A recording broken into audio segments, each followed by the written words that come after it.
No one showed up for my son's surgery. 3 days later, my mom texted me saying, "Need $10,000 for your sister's wedding dress."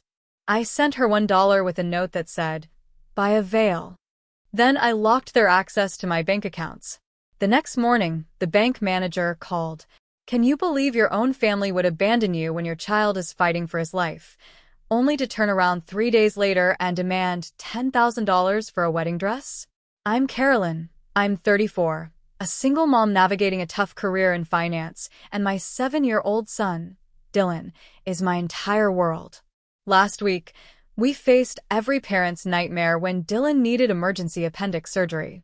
I was terrified, absolutely beyond myself with fear. I called my parents, my sister, anyone in my family who could come support us through that terrifying time. But you know what? No one showed up. Not a single, solitary soul. I've always been the one everyone leaned on, the one they called when they needed money. But 3 days after being alone in that hospital, I got a text message that changed absolutely everything. Before I tell you how my family not only abandoned me but then had the audacity to demand $10,000, let me know where you're watching from and hit that subscribe button. If family drama stories like mine resonate with you, to truly understand how things got to this breaking point, I need to take you back to where it all began. I grew up in a comfortable, middle-class neighborhood in suburban Chicago with my parents, Martha and Frank, and my younger sister, Vanessa. From my earliest memories, there was always this unspoken hierarchy in our household. Vanessa? She was the golden child, the star. And me? I was just the responsible one. Our childhood photos tell the story far better than words ever could. You'd see Vanessa in her dance recital costumes, our parents beaming with pride. Vanessa surrounded by piles of Christmas gifts, her face alight. Vanessa celebrated for every tiny achievement. Meanwhile, I was the practical, reliable daughter who never caused trouble, who learned early on to just take care of herself. By 16, I was working after school and on weekends at the local grocery store. Not because we needed the money, my family was perfectly comfortable, but because my parents made it crystal clear that my wants and needs were my responsibility. When college applications came around, I remember sitting at the kitchen table, holding my acceptance letter to Northwestern.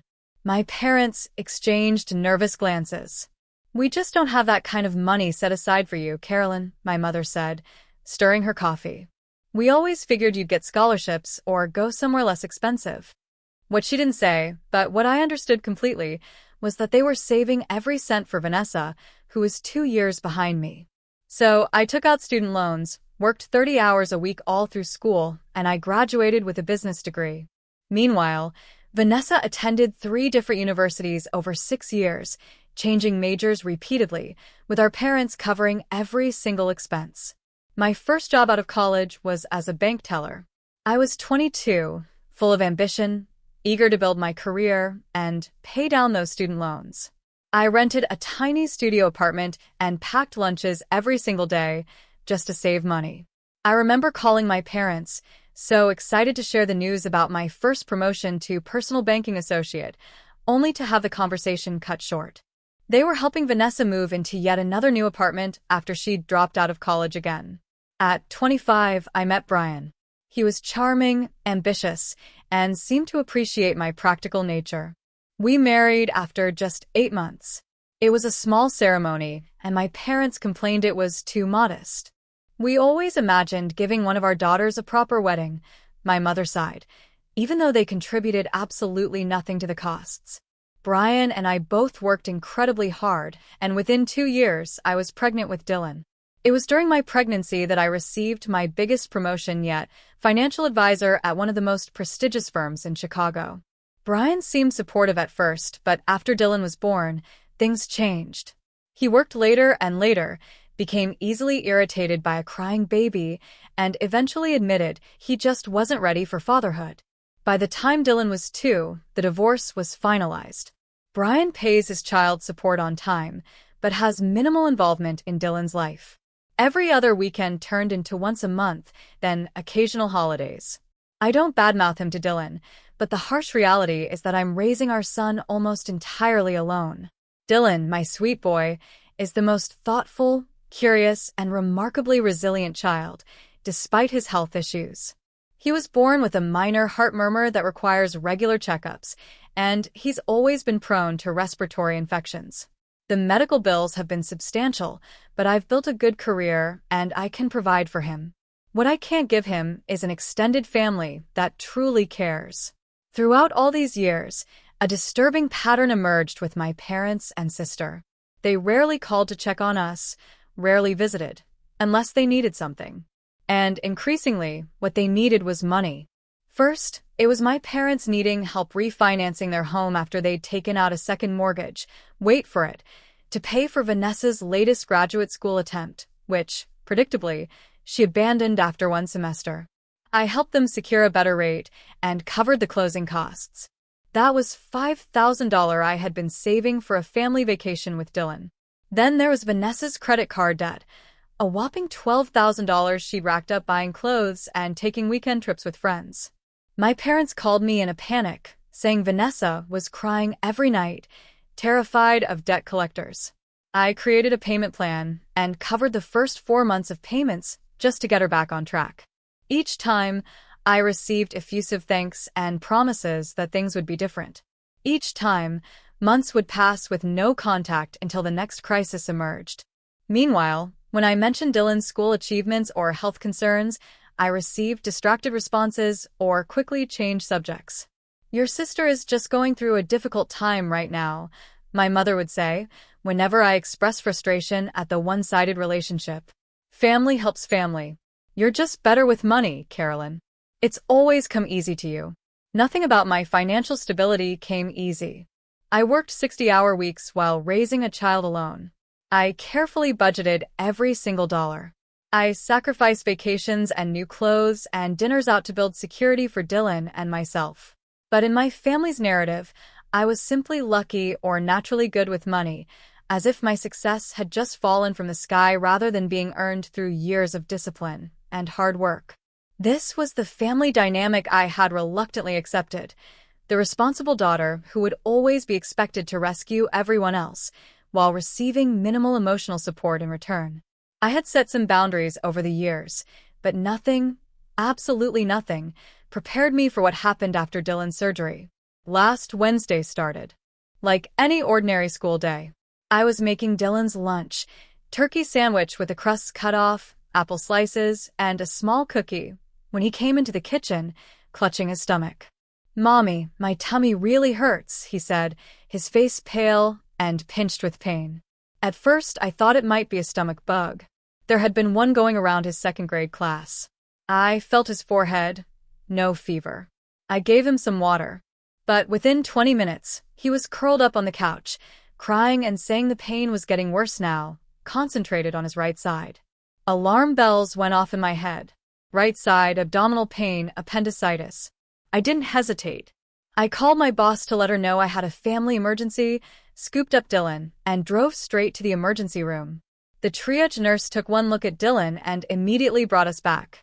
Within an hour, a doctor confirmed my fears: acute appendicitis. Dylan needed emergency surgery to remove his appendix before it ruptured. "We need to operate within the next 2 hours," the surgeon, Dr. Bennett, explained.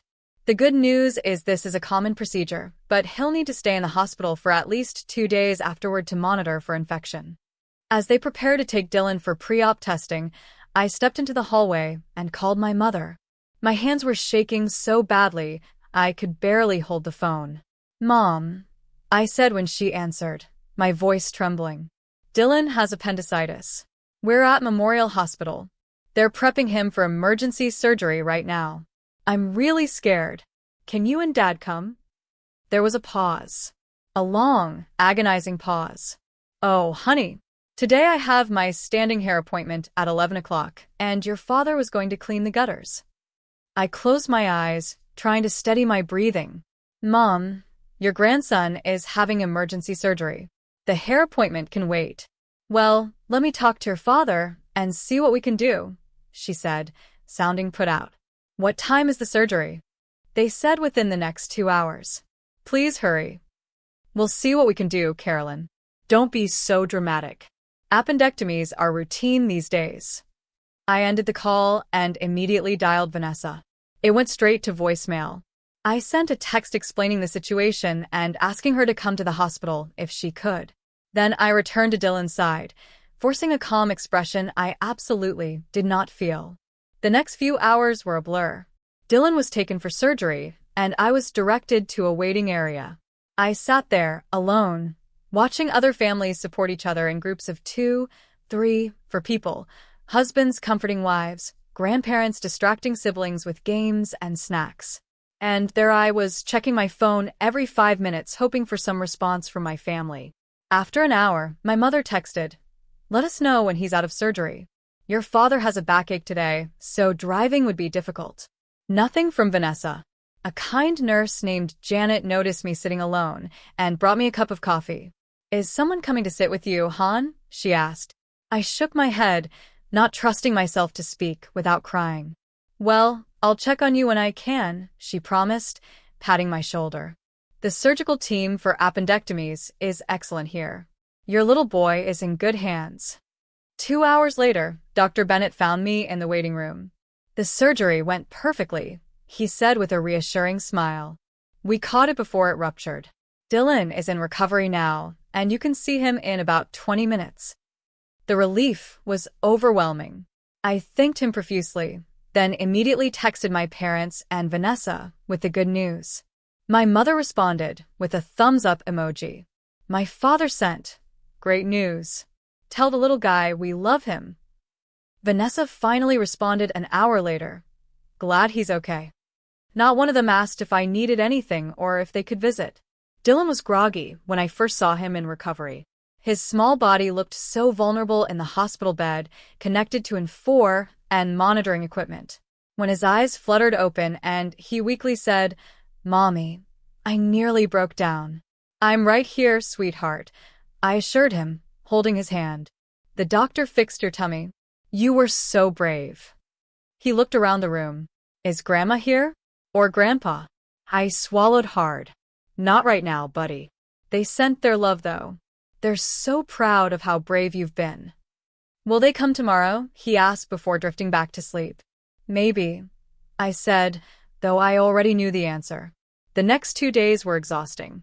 I slept in a recliner next to Dylan's bed, waking whenever he did. I worked remotely on my laptop during his naps, trying to keep up with my most urgent client matters.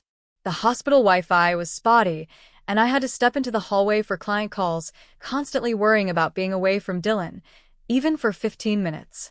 I sent regular updates to my family with photos of Dylan's recovery. The responses grew briefer. My mother asked if I would be able to join them for Sunday dinner that weekend. Vanessa sent a meme about hospitals. My father didn't respond at all. No one visited. No flowers arrived. No offers to bring food or sit with Dylan so I could shower or get fresh air. By Friday afternoon, when Dylan was discharged, my resentment had hardened into something cold and solid in my chest.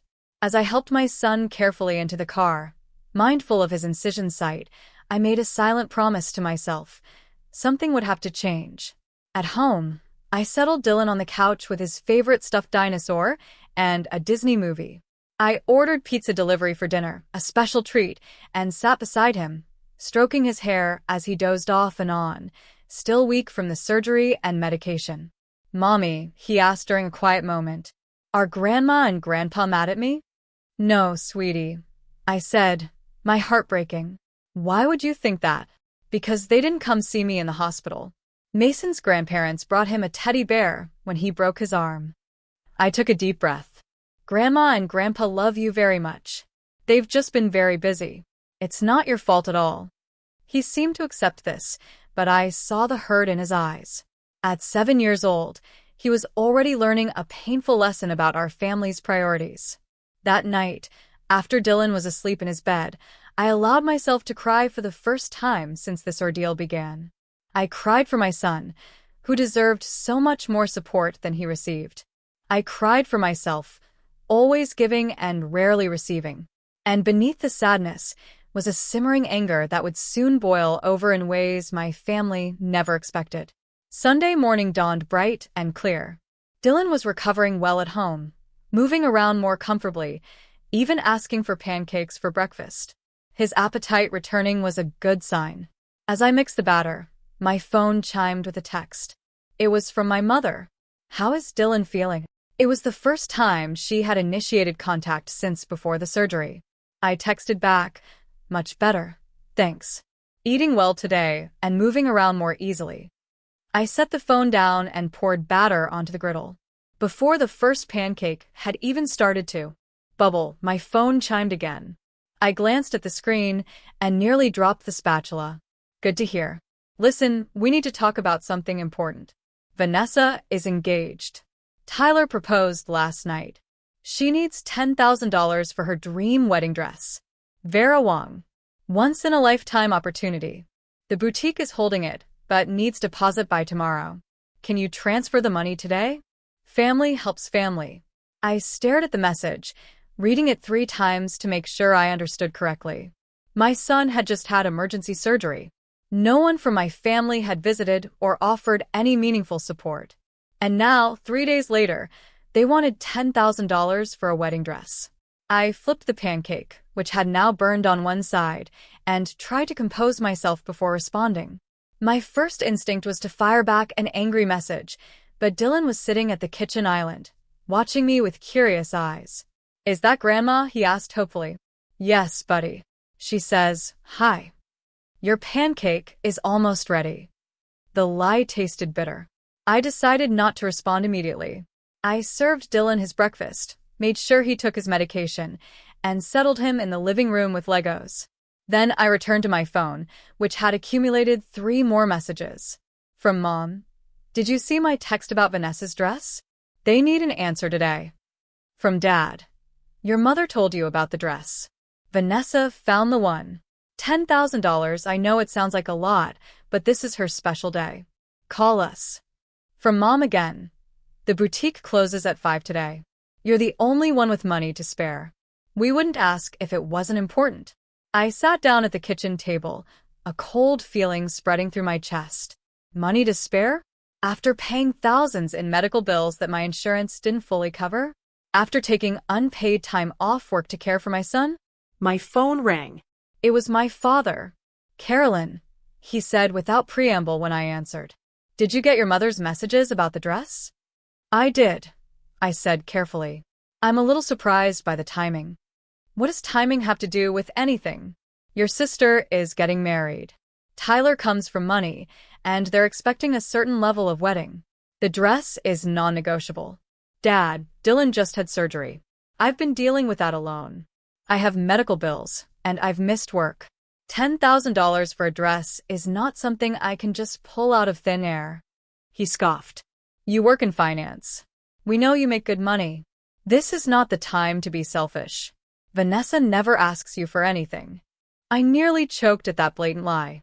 "Dad, she has never once called to check on Dylan. Not once during his hospital stay. Did she even tell you he had surgery? We've all been busy. Tyler's parents are planning an engagement party, and there's been a lot to coordinate. This dress is a limited opportunity. Vanessa tried it on yesterday, and it's perfect.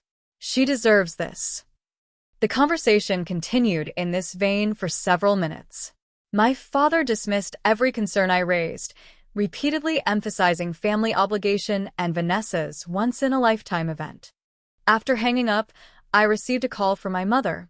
Then another text, this one with photos attached to Vanessa in what I assumed was the dress in question. A massive ball gown with intricate beading and a cathedral train. It looked like something from a Disney movie, impractical and ostentatious. Then came the text that broke me. "Thanks in advance, you're the best. Can't wait for you to see me walk down the aisle in this. Tyler's family is so impressed with it. I need your banking details to give to the boutique for the deposit. Love you." Not a single word about Dylan. Not even a pretense of concern for her nephew, who had just undergone emergency surgery. I sat at my kitchen table, staring at the phone, and something inside me shifted. It wasn't just anger. It was clarity. I had been used by my family for years, treated as nothing more than a convenient ATM, and I had allowed it to happen. Even worse, I had taught Dylan by example that this was what family relationships should look like. one-sided, exploitative, and devoid of genuine care. As a financial advisor, I had counseled clients about financial boundaries and even recognized signs of financial abuse in their relationships. Yet, I had failed to apply the same standards to my own family situation. I had enabled their behavior time and again, always hoping that the next time would be different. Looking at my financial situation objectively, I was comfortable, but certainly not wealthy. I had a mortgage on a modest 3-bedroom home. I had established a college fund for Dylan that was growing steadily, but would need years more of contributions. I had an emergency fund that this surgery had already dipped into. And I had retirement savings that were on track, but certainly not excessive. The $10,000 they were demanding would mean postponing necessary repairs to my home, reducing Dylan's extracurricular activities, or withdrawing from my own retirement savings. All for a dress that would be worn once, for a sister who couldn't be bothered to visit her nephew in the hospital or even ask meaningfully about his recovery. As I processed these thoughts, a final text came through from my mother. "We know this is a big ask, but remember all we have done for you over the years. Family supports each other. Your sister would do the same for you." That was when I knew exactly what I needed to do. That afternoon, while Dylan napped, I sat down at my desk and opened my laptop. As a financial advisor, I had the skills and knowledge to handle this situation strategically rather than emotionally, though I was certainly feeling plenty of emotions. First, I reviewed my own accounts and financial entanglements with my family. Years ago, when my father had a brief health scare, I had created a joint emergency account with my parents. I had initially deposited $5,000 and added small amounts over time, intending it to be there if they ever faced a genuine crisis. The account now held just over $8,000. Out of curiosity, I checked the transaction history. What I found stunned me. There had been dozens of small withdrawals over the past year, $200 here, $300 there, none of which had been discussed with me. The most recent withdrawal, just last week while Dylan was in the hospital, had been for $600 with a memo line reading, "Advance for V-dress shopping." They had already been using this emergency fund for Vanessa's wedding expenses without even telling me. My blood boiled, but I forced myself to think clearly. This was not the time for an emotional reaction. This was the time for setting firm boundaries. During my training as a financial advisor, I had attended a seminar on financial abuse and exploitation. The instructor had emphasized that financial boundaries, once violated, needed to be reestablished decisively and completely. Half measures only invited further exploitation. I picked up my phone and called Robert, the manager at my bank branch, who had become something of a mentor to me over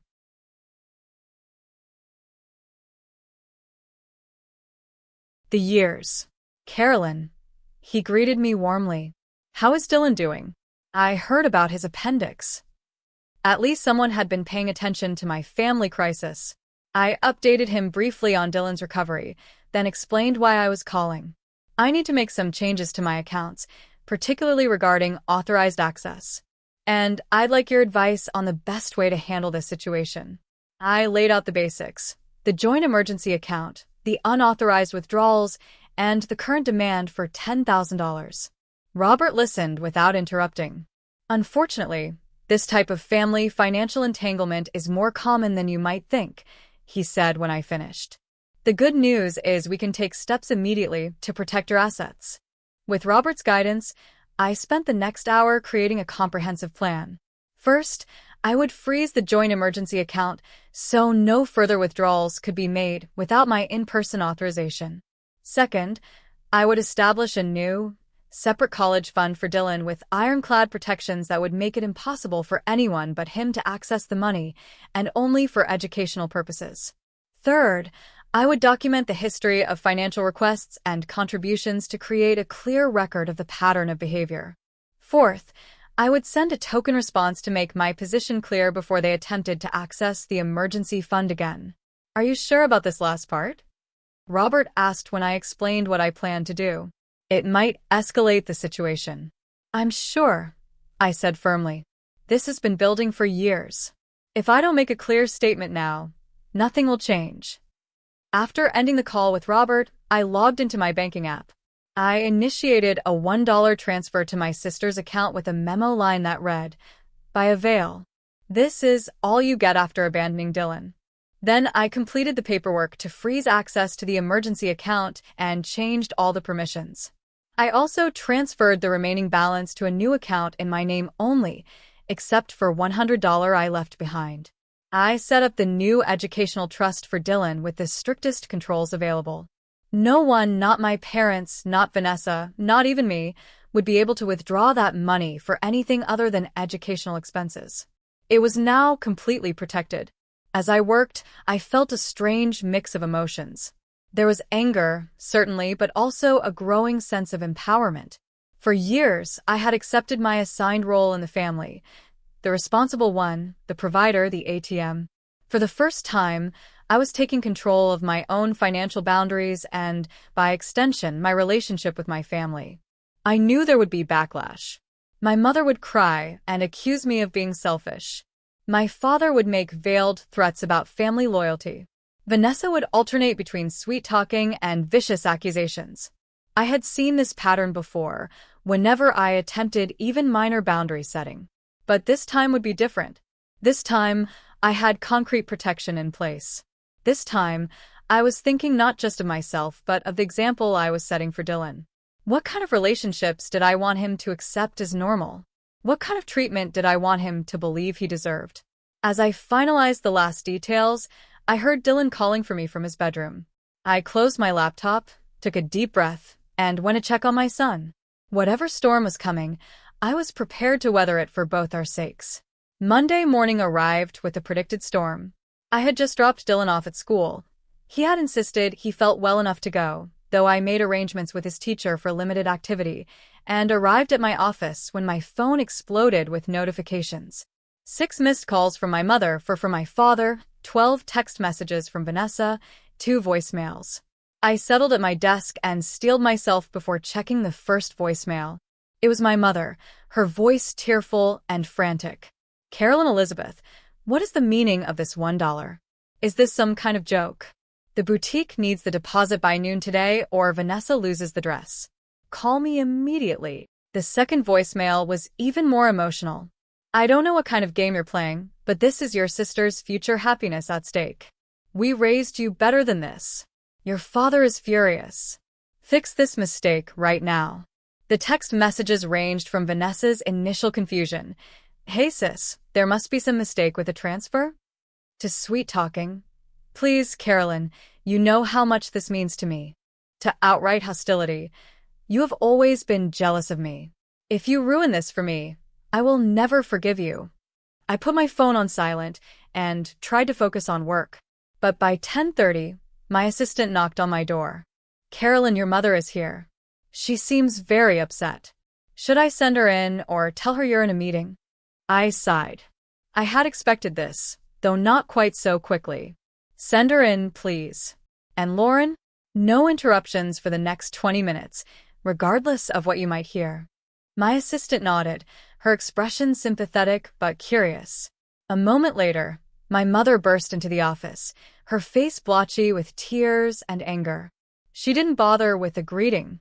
"What have you done to the emergency account? Your father tried to withdraw the money for Vanessa's dress deposit, and the teller said it was frozen. Then we discovered you emptied it except for $100.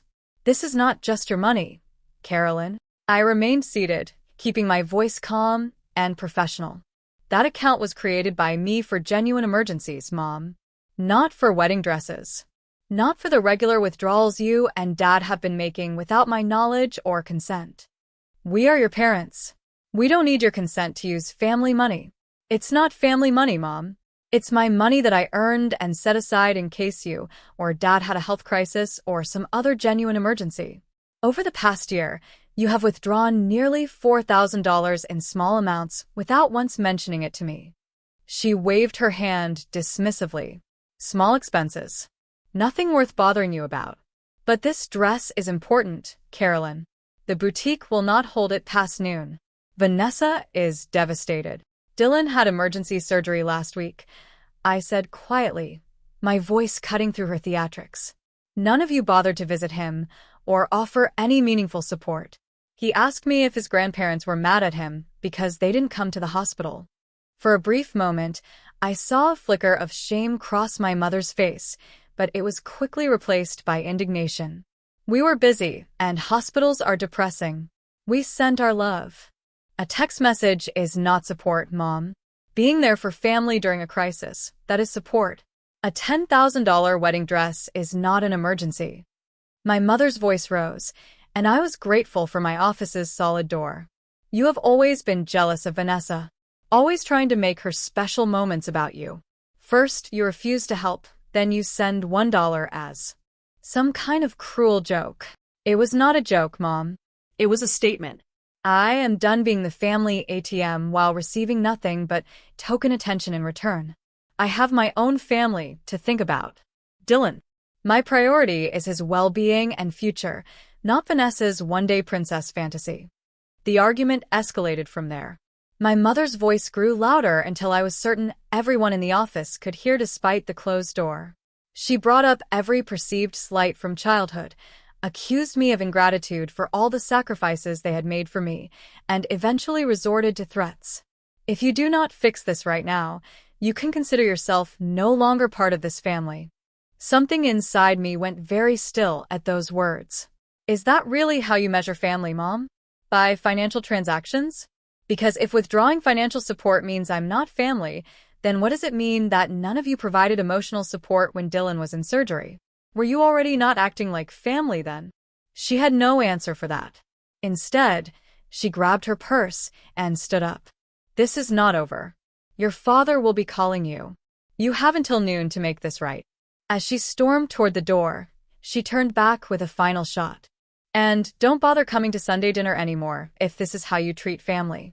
After she left, I sat at my desk, shaking slightly, but feeling strangely calm. I had expected anger, but the reality of facing it was still jarring. My assistant poked her head in a few minutes later. Everything okay? I think the entire floor heard parts of that. I gave her a weak smile. Family drama, nothing to worry about. But by lunchtime, things had escalated further. My father called 4 more times. I sent each to voicemail. Vanessa's texts became increasingly frantic and then abusive. I muted the conversation. At 1:15, I received an unexpected call from Robert at the bank. Carolyn, I wanted to give you a heads up. Your parents just left my office. They were trying to override the freeze on the joint account, claiming it was an emergency situation and that you were having mental health issues preventing you from making rational decisions. I gasped. They what? They also attempted to file a fraud report, claiming you had unlawfully transferred funds out of a joint account. I explained that as the primary account holder who created and primarily funded the account, you were within your rights to make those changes. I appreciate the call, Robert. I'm sorry you got dragged into this. No need to apologize. I wanted you to know they may try other avenues. They mentioned possibly contacting your firm's management to discuss your concerning behavior. I thought you should be prepared. After thanking Robert again, I immediately went to my supervisor's office to explain the situation before my parents could call with false claims about my mental stability. Nancy, my supervisor for the past 5 years, listened with growing concern. I had no idea you were dealing with this kind of family pressure, Carolyn, she said when I finished. If they do call, I will handle it appropriately, and if you need any time off to deal with this situation, just let me know. By the end of the workday, I had received notice that my parents had attempted to make 3 separate withdrawals from the now-frozen emergency account, each declined by the system I had put in place. When I picked up Dylan from his after-school program, I was exhausted from the emotional warfare, but resolute in my decision. Something would have to give, and for once, it would not be me. Tuesday evening, my phone rang with my father's number. I had been ignoring their calls all day, but something told me to answer this one. Carolyn. My father's voice was tight with controlled anger.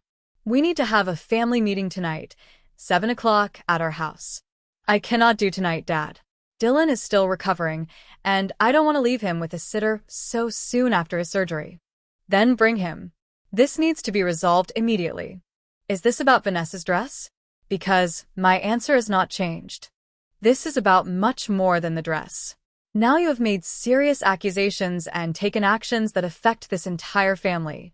7 o'clock. He hung up without waiting for my response. I stood in my kitchen considering my options. I could refuse to go, but that would only escalate the situation further. If this confrontation was inevitable, perhaps it was better to face it directly and on my terms. I called my neighbor, Miss Jenkins, a retired teacher who had become a friend and occasional backup caregiver for Dylan. She readily agreed to watch him for a few hours, understanding from my tone that this was important. "Take all the time you need," she assured me. "Dylan and I will bake cookies and watch that space documentary he's been talking about." Before leaving, I gathered documentation. I had prepared a spreadsheet detailing every financial contribution I had made to my family over the past decade, totaling more than $50,000. Bank statements showing the unauthorized withdrawals from the emergency account, and copies of text messages showing the pattern of contact only when money was needed. Armed with evidence and resolve, I drove to my parents' house, the same split-level home where I had grown up. As I parked in the driveway, I noticed Vanessa's car already there, along with an unfamiliar luxury SUV that I guessed belonged to her fiancé, Tyler. My mother answered the door without a greeting, simply turning and walking toward the living room where the others waited. My father sat in his recliner, his position of authority during family discussions since my childhood. Vanessa and a tall, well-dressed man I assumed was Tyler sat on the couch.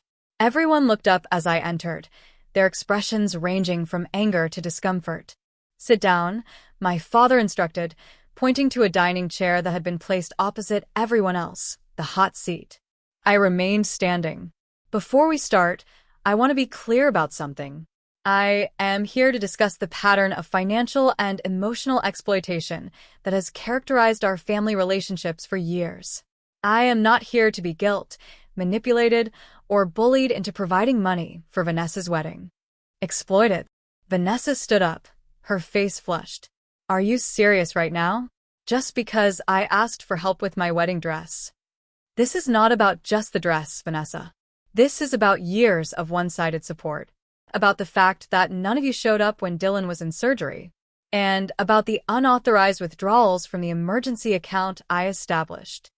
"What unauthorized withdrawals?" Tyler spoke for the first time, looking confused. "What emergency account?"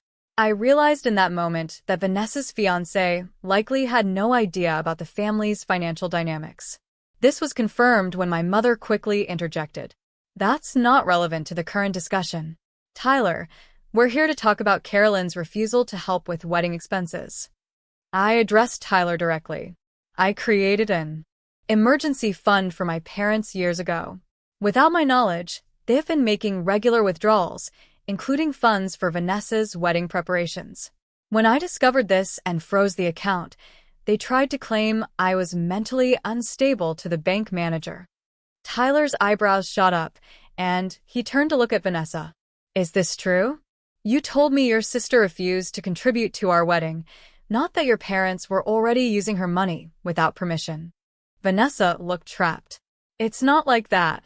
Mom and Dad said the account was for family needs, and the wedding is a family need. $10,000 for a dress is not a need," I said firmly. "And speaking of the dress, Tyler, did you know that was the amount being requested?" Tyler's expression darkened. $10,000? Vanessa told me the dress budget was $2,000, which I already thought was excessive. The room fell silent. My mother glared at me for revealing this information, while Vanessa suddenly became very interested in her manicure. I pulled out the folder of documentation I had brought. "I think it's time we put all the cards on the table. This is a record of every financial contribution I have made to this family over the past 10 years. I handed copies to each person in the room and continued speaking as they looked at the spreadsheet. $53,820. That includes helping with the refinance of this house, paying off Vanessa's credit card debt twice, covering Dad's medical bills when he had pneumonia, and dozens of smaller loans that were never repaid. What it does not include is any record of emotional support flowing in the other direction." The room remained silent as they absorbed the information. Tyler looked increasingly uncomfortable, darting glances at Vanessa and my parents. "Last week, My 7-year-old son had emergency surgery. I called each of you asking for support. Not money, just your presence. None of you showed up, not once during his 3-day hospital stay. Dylan asked me if his grandparents were mad at him because they didn't visit. My mother had the grace to look ashamed, but my father maintained his defensive posture. We explained why we couldn't come. You're making this into something it's not. Am I? Because 3 days after you couldn't be bothered to visit your grandson in the hospital, you demanded $10,000 for a wedding dress. How exactly should I interpret those priorities? I turned to Tyler again. Did you know about Dylan's surgery? He shook his head slowly. No, I had no idea. Vanessa shot me a venomous look. Stop trying to make Tyler think badly of us. This is just your jealousy talking.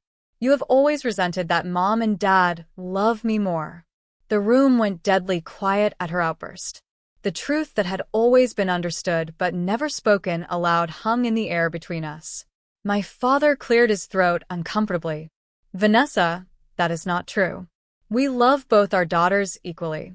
But the damage was done. Tyler was now looking at his fiancée with new eyes, and my mother could not meet my gaze. I took a deep breath and delivered the speech I had been preparing since Sunday. Family means showing up for each other. It means celebrating successes and providing support during crisis. It means care flows in both directions, not just one way.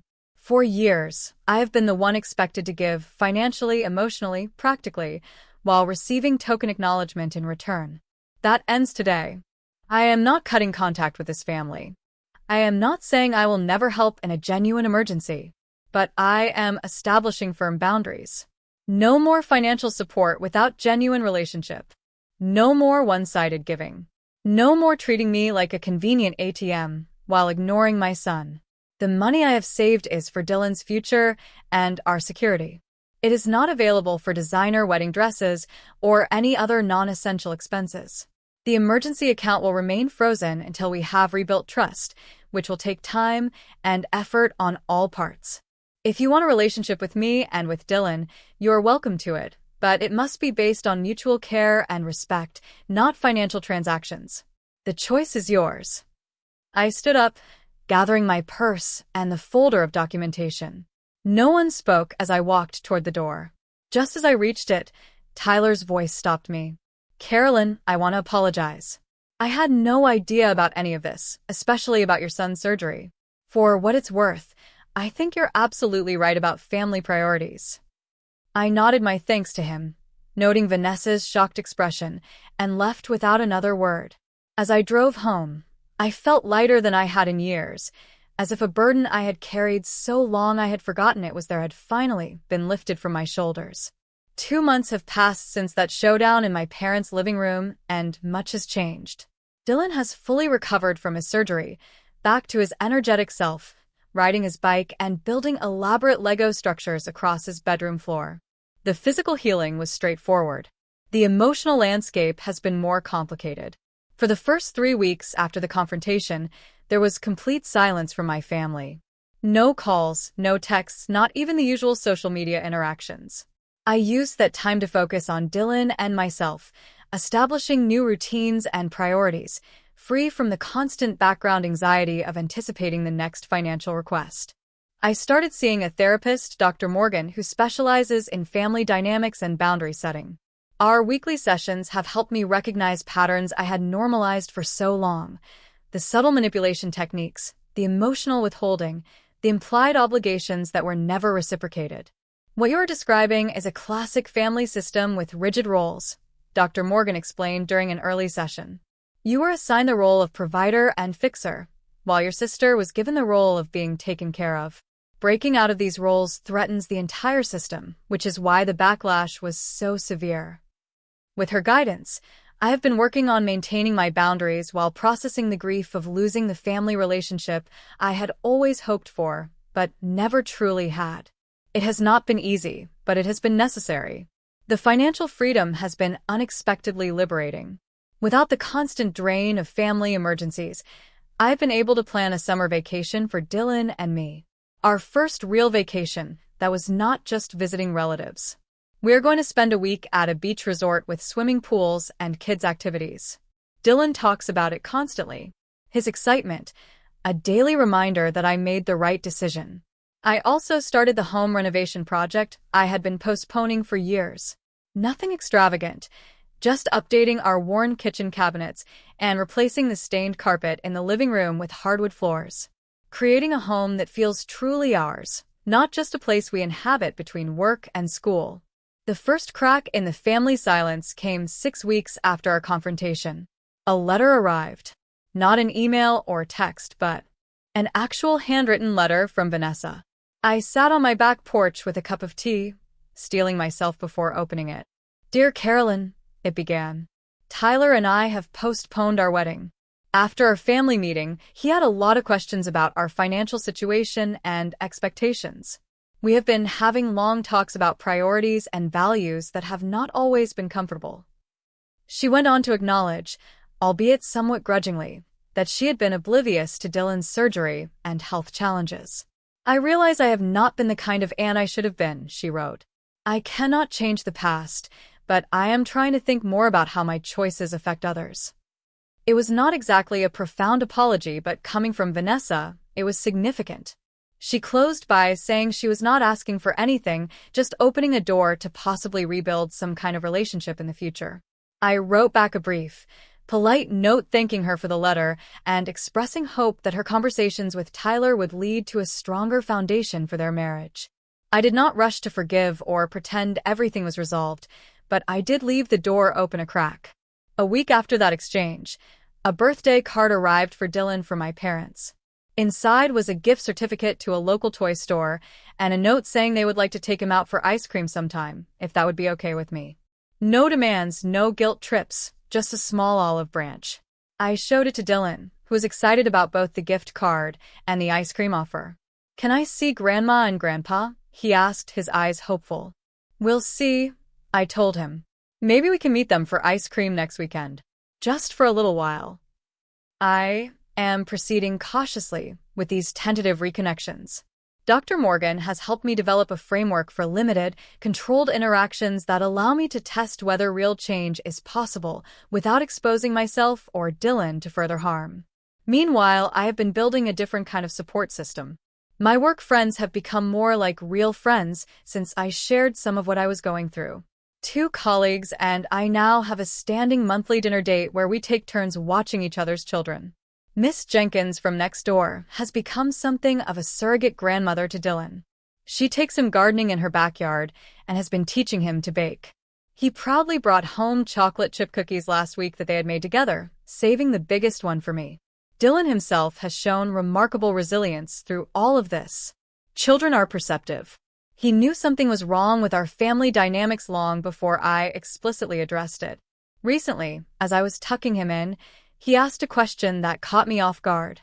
"Mommy, is it okay not to give someone something, even if they really want it?" I sat on the edge of his bed, considering how to respond. "Yes, buddy. It is okay to say no, even to people you care about, if what they're asking for is not right for you to give." "Why do you ask?" "Joey at school wanted me to give him my new action figure, and he said, 'Best friends always share everything.' But I didn't want to give it to him because it was special to me. Was that okay?" I hugged him close. That was absolutely okay. Real friendship is not about taking things from each other. It is about respecting each other and caring about each other's feelings. He nodded seriously. "That's what I thought." I told Joey we could play with it together at recess, but it would stay my toy. He got mad at first, but then he was okay. In that moment, I realized my son was already learning the lesson it had taken me 34 years to grasp. Healthy relationships require boundaries. And love without respect is not really love at all. The journey ahead will not be easy. Family patterns do not change overnight, and there may be more confrontations and difficult conversations to come. But for the first time in my adult life, I feel free to define my own worth outside of my utility to others. I am building a life based on genuine connection rather than obligation, and showing Dylan what healthy relationships really look like. The money I once might have sent for Vanessa's wedding dress is now in Dylan's college fund. The emotional energy I once spent managing my family's crisis is now invested in building a joyful life with my son and nurturing friendships that flow both ways. Sometimes, the most profound act of love is not giving people what they ask for, but showing them where the boundaries must stand. Money cannot buy family loyalty, but protecting your peace? That, my friends, is truly priceless. I would love to hear your thoughts on this situation. Have you ever had to set difficult boundaries with family members who are taking advantage of you? How did you handle it? Let me know in the comments below. And if this story resonated with you, please like and subscribe to hear more stories about finding strength in difficult family situations. Share this with someone who might need to hear that it is okay to prioritize their own well-being. Thank you for listening to my story, and remember, you deserve relationships that add to your life, not drain it.